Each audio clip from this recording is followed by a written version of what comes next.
There's Tiny. See if I can get her to look at me.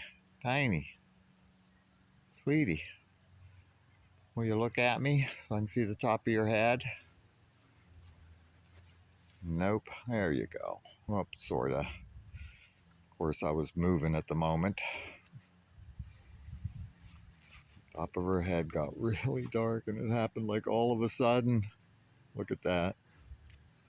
Just one day, kaboom. One day, she just had a real dark top of her head.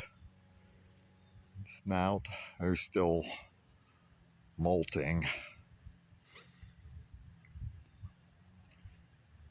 But she's the boldest one of all the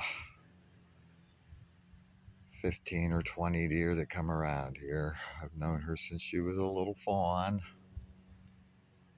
She's quite acclimated to me. Oh, more than any of the other ones. More than anyone else.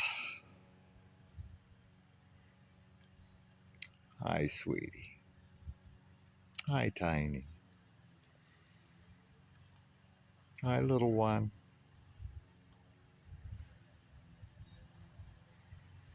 I thought the rain might come before you guys got here, but it didn't. Luckily.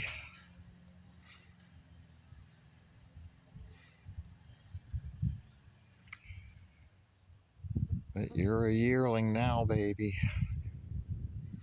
I don't know exactly when you were born, but it would have been around this time last year.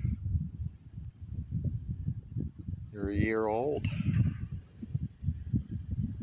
She's still pretty small, although there's another one that's smaller than her now. Or seems to be. I'd have to see them side by side.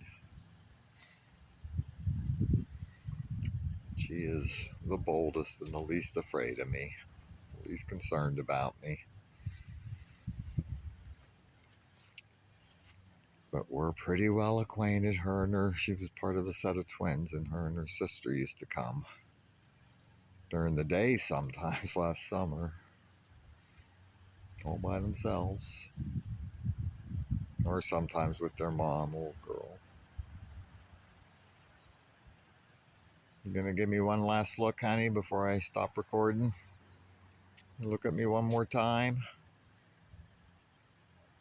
No? Alright, I'm getting close to 3 minutes, so I better stop.